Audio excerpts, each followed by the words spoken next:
Halo, Assalamualaikum warahmatullahi wabarakatuh. Ketemu dengan saya Eli di podcast Ngobrol Bareng PMD Sultan. Nah, viewers di rumah, hari ini saya mau ngobrol-ngobrol nih sama Kak Isma.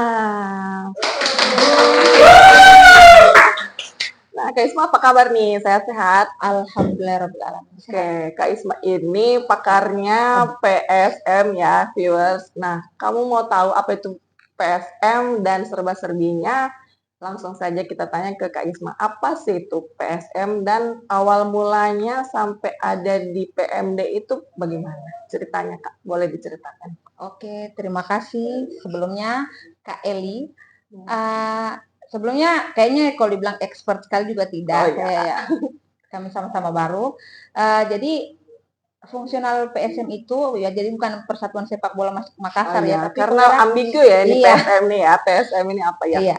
Penggerak swadaya masyarakat. Nah, PSM itu sendiri umumnya adalah fungsional yang sering melaksanakan kegiatan-kegiatan yang sifatnya pemberdayaan ke masyarakat langsung seperti itu. Oh ya. Awal mulanya tadi bagaimana Kak ceritanya sampai ini kan selama ini kita hanya ada struktural ya sama pelaksana saja yang di PMD. Nah, awal mulanya sehingga ada jabatan fungsional di PMD itu bagaimana ceritanya? Ya, itu kan sesuai implementasi pelaksanaan Permenpan 28 tahun 2019 tentang penyetaraan jabatan administrasi ke fungsional. Nah, prosesnya itu mungkin banyak, bahkan teman-teman fungsional sendiri yang ada di rumah atau dimanapun berada, bahkan mungkin bingung kenapa bisa tiba-tiba menjadi PSM. Jadi sedikit informasi bahwa PSM itu adalah salah satu jenis fungsional jabatan fungsional dari sekian banyak fungsional yang ada. Nah, jadi khusus Jafung PSM sendiri itu tidak hanya berada pada dinas pemberdayaan masyarakat saja, tapi pada dinas-dinas lain yang memiliki fungsi pemberdayaan dan merupakan pengguna dari jabatan fungsional tersebut dapat mengusulkan kepada instansi pembina pusat yaitu Kemendes untuk membuka formasi tentang fungsional PSM itu sendiri. Nah, ngomong-ngomong tentang dinas lainnya, selain di PMD tadi katanya ada PSM juga di kantor lain. Bisa disebutkan nggak itu di OPD mana saja yang ada? Ya, pada umumnya kalau di daerah sendiri itu ada di dinas PMD, dinas sosial, dinas Nakertrans juga ada, kemudian biasanya di narkoba juga ada, Oh, di BNN ya? BNN juga ada. Ya, tapi sih pemberdayaan perempuan mungkin yang masih sudah pisah. Dan kalau di khusus Sulawesi Tengah sih sepengetahuan saya masih seputar 4 dinas tersebut di luar yang vertikal ya. Berarti cukup banyak juga ya jangkauannya untuk PSM sendiri. Ya. Nah, kalau untuk perbedaannya signifikan nih antara pejabat fungsional yang ada dengan pelaksana apa saja. Nah, ini mungkin kan mereka merasakan culture shock ya. Iya. Shock karena tiba-tiba langsung disetarakan dari struktural ke fungsional. Nah, kira-kira itu perbedaan signifikan itu apa yang dirasakan teman-teman yang sudah di? Ya, mungkin sudah sebenarnya kalau culture shock itu sebenarnya sudah harus segera berakhir karena sudah lumayan lama. Jadi khusus struktural sendiri, waktu menduduki di eselon 4 adalah jabatan yang sifatnya pelayanan ke masyarakat yang memang memiliki fungsi pemegang kegiatan. Jadi ada fungsi kontrol di situ. Nah, jadi dia fokus kepada indikator kinerja utama dinas yang turun berjenjang turun dari eselon 2, 3 ke eselon 4 itu sendiri. Nah, sedangkan untuk yang fungsional dia bersifat pekerjaan mandiri. Jadi di kelas jabatannya pun beda dengan staf biasa. Memang dalam kondisi kerjanya adalah bersifat mandiri dan tidak terikat pada kalau biasa gitu RKA dulu kan bekerja nanti ada RKA, ada PO petunjuk operasi apa yang. Nah, untuk fungsional sendiri itu diharapkan daya kreativitasnya untuk bagaimana cara atau bagaimana berkinerja menetapkan lokus terhadap pemberdayaan masyarakat seperti itu. Jadi tidak terbatas juga selalu harus nanti di masyarakat desa baru dikatakan pemberdayaan, tapi di lingkup masyarakat apa saja bisa termasuk. Berarti mau tidak mau kita harus mengikuti alur ya, Iya. mesti cepat adaptasi juga karena ini salah satu program pemerintah pusat untuk penyederhanaan birokrasi ya. Iya. Jadi otomatis kita di daerah memang harus mengikuti ya, gitu Iya. ya Kak Isma. Nah, saya sendiri kan masih awam nih Kak, tentang penyetaraan, jabatan ini sendiri. Yang dengar-dengarnya katanya untuk jabatan fungsional ini hanya 2 tahun otomatis langsung bisa naik pangkat. Kan kalau kita untuk pelaksana ini 4 tahun. Iya. Apakah memang benar seperti itu, Kak Isma? Ya, jadi memang fungsional sendiri ini ada penjenjangannya kan ada beberapa ya. Fungsional kan ada fungsional pertama, muda, madya, dan utama. Khusus yang utama hanya ada di pusat. Nah, kita hanya sebatas sampai di madya atau setara dengan eselon 3. Nah, namun kayaknya kalau saya nggak salah jabatan kelasnya lebih tinggi sedikit dari eselon 3. Tapi nanti kita nanti ditolong dilihat lagi. Nah, kalau sebenarnya kalau naik pangkat itu tidak serta-merta dia langsung naik. Karena ini prosesnya fungsional yang ada sekarang adalah kita konteksnya fungsional penyetaraan. Artinya masih sebenarnya menganut pola-pola yang lama secara tidak langsung.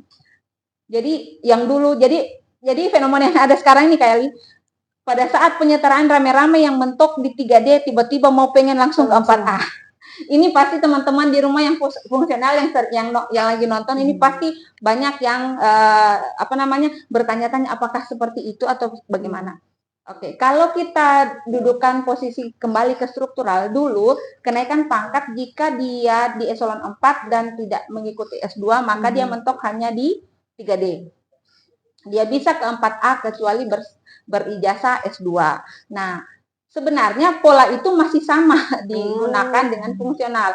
Namun, perbedaannya di fungsional 3D ini dapat beralih naik pangkat ke 4A walaupun hanya dengan jenjang S1.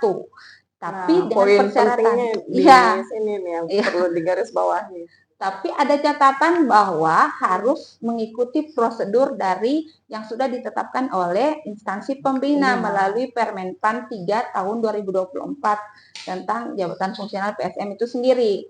Jadi ada beberapa persyaratan, nanti silakan di googling, yang harus dipenuhi untuk dapat naik pangkat. Jadi bukan serta-merta di fungsionalkan yang 3D langsung buru-buru mau naik, karena ada beberapa persyaratan yang harus dipenuhi. Nah, itu mantap ya, nggak salah-salah undang kita ini, daging isinya semua. Informasi penting semua. Nah, itu tadi sudah terkait untuk pangkat ya. Nah, ini kira-kira nih Kak, ada nggak permasalahan yang muncul terkait setelah penyetaraan ke fungsional ini? Ada tidak masalah-masalah yang muncul? Ini secara konteks pengamatan secara pribadi ya. Ada beberapa pola pelaksanaan kinerja yang belum mungkin bisa beradaptasi dengan pribadi masing-masing. Karena dengan difungsionalkannya penyetaraan struktural eselon 4 ke fungsional, maka secara kinerja dia melaksanakan 2 fungsi. Yang pertama adalah fungsi selaku PSM, yang kedua fungsi selaku ASN yang bekerja mendukung kegiatan organisasi. Jadi ada 2 mata uang dari sisi yang berbeda.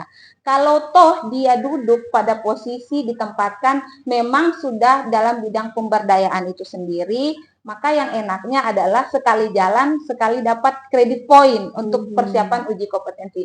Jadi teman-teman di rumah juga harus paham bahwa untuk naik pangkat dari 3D ke 4A tetap ada prosedur. Prosedurnya salah satu adalah kita harus mengikuti uji kompetensi.